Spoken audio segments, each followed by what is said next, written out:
Latest updates के लिए हमारे चैनल हलचल इंडिया को लाइक, शेयर एंड सब्सक्राइब कीजिए एंड यस, बेल आइकन को प्रेस करना मत भूलिए।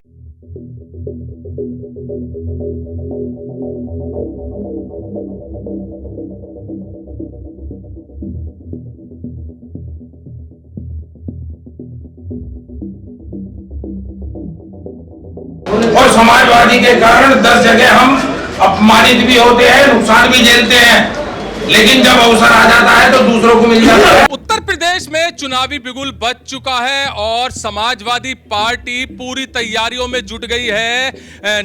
ग्रेटर नोएडा महानगर अध्यक्ष राकेश यादव भी आज यहां पर समाजवादी पार्टी के कार्यालय पहुंचे हैं और नगर निकाय जिला प्रभारी भी इनको जिम्मेदारी मिली है। और आज हापुड़ में जो सभासद पद है या चेयरमैन पद के भावी प्रत्याशी हैं, उनके आवेदन लेने यहां पर पहुंचे हैं और जानेंगे सर कितने आवेदन अब तक आ चुके हैं और क्या रणनीति समाजवादी पार्टी की रही है। हमारे पास अलग अलग जो निकाय चुनाव हैं, जैसे पलखवा और हापुड़, गढ़मुक्तेश्वर, इनके हमारे पास अभी तक आवेदन आ चुके हैं और उनके साथ साथ में जो सभासद वाले हैं वो भी आवेदन आ चुके हैं और सैकड़ों की संख्या में आवेदन है सभासद वाले, और जो चेयरमैन वाले वह हैं वो भी 3-3, 4-4 दावेदार हैं।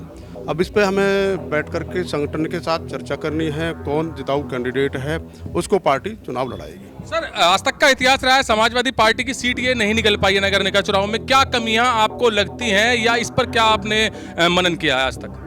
जो जनता का जनादेश है ना, वो स्वीकार करना चाहिए। कहीं हो सकता है हमें कमी हो, उन चीज़ों में हमने सुधार करके फिर दोबारा से अच्छे कैंडिडेट फिर जनता के बीच में भेजेंगे। और आप जान रहे हैं, देख रहे हैं सरकार कैसी चल रही है। ऐसी सरकार हमारे बीच में है कि जो बेईमानी करती है, जैसे कहते हैं ना, हिंदी में कह देते हैं रोटमानी करती है, बिल्कुल सरासरी बेईमानी करती है। सर, एक तरफ आप जनता का जनादेश बता रहे हैं, एक तरफ कह रहे हैं कि बेईमानी करती है।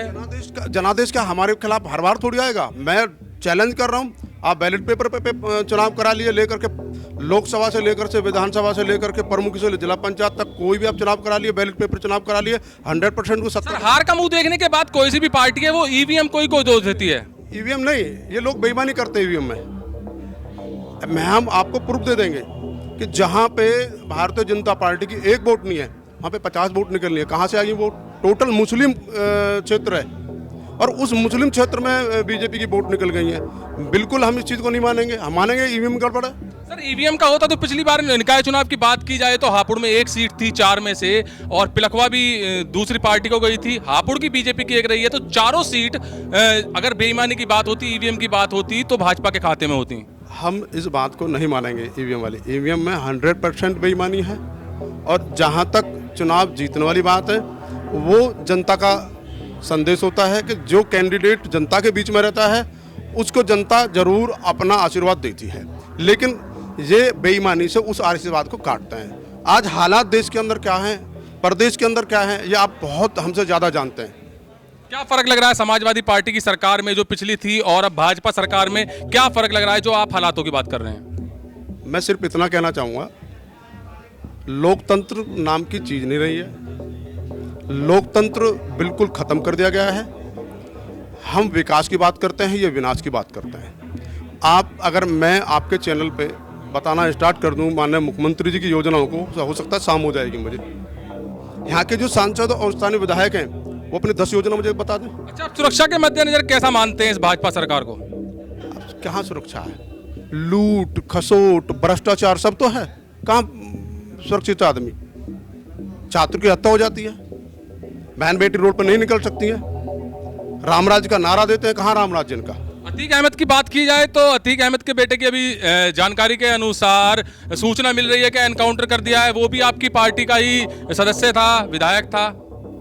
अब हमारा कोई लेना देना नहीं है ना अपराधियों के लिए। कभी समाज पार्टी में किसी की जगह है, अगर कोई अपराध करता है तो उसका नतीजा जो सरकार करे वो हमें मंजूर है। अपराधी चुनाव पर फिर से आ जाते हैं, क्या समाजवादी पार्टी को हापुड़ के लिए कोई ऐसा चेहरा नहीं मिल रहा है कि जो समाजवादी पार्टी का जो इतिहास रहा है हारने का, उसको जीत में बदल सके?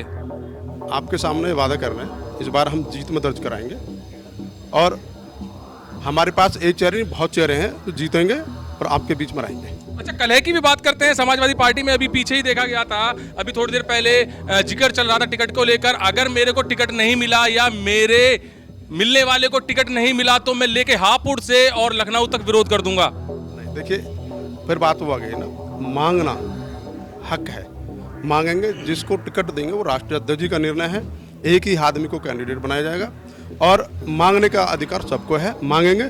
लेकिन यहाँ पे मैं देख रहा हूँ, पिछले 2 घंटा से मैं यहाँ पे हूँ, यहाँ पे कोई ऐसा अनुशासनहीनता नहीं है कि जिसमें मैं कह सकता हूँ कि यहाँ पे अनुशासनहीनता है, नहीं है। अनुशासन के अंदर बहुत सीनियर नेता, मुझसे भी सीनियर नेता है यहाँ पे, तो यहाँ अनुशासन में है सब लोग। जिलाध्यक्ष जी, क्या लग रहा है, जैसे कि महानगर अध्यक्ष बता रहे हैं कि अब की बार कुछ भी करके यहाँ पर जो चेयरमैन रहने वाला है वो समाजवादी पार्टी का रहने वाला है? देखिए, समाजवादी पार्टी का जो कार्यकर्ता है वो बहुत ही मजबूताई से नगर निकाय चुनाव की तैयारी में है और आने वाला समय जो हापुड़ जनपद में 3 नगर पालिका की सीट और 1 नगर पंचायत की जो सीट है वो समाजवादी पार्टी के खाते में आएगी। इतनी मेहनत के साथ समाजवादी पार्टी का कार्यकर्ता लगा हुआ है और ये बात है जनता के अंदर कि जो उत्तर प्रदेश और देश में सरकार चल रही है वो गरीब, मजदूर, किसान, बेरोजगार युवाओं के लिए क्या सुविधाएं दे रही है। कोई सुविधा नहीं है, किसी तरीके की सुरक्षा नहीं है।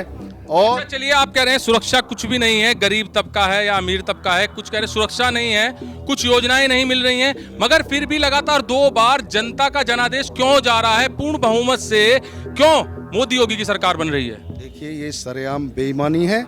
हमारे अभी आपने 2022 का विधानसभा का चुनाव देखा होगा, आप देख लीजिए, 15 वोट से लेकर के और 210 वोटों तक हमारे कई जगह विधायकों को हरा दिया गया और उसका नुकसान सिर्फ और सिर्फ सरकार के जो जिलाधिकारी थे।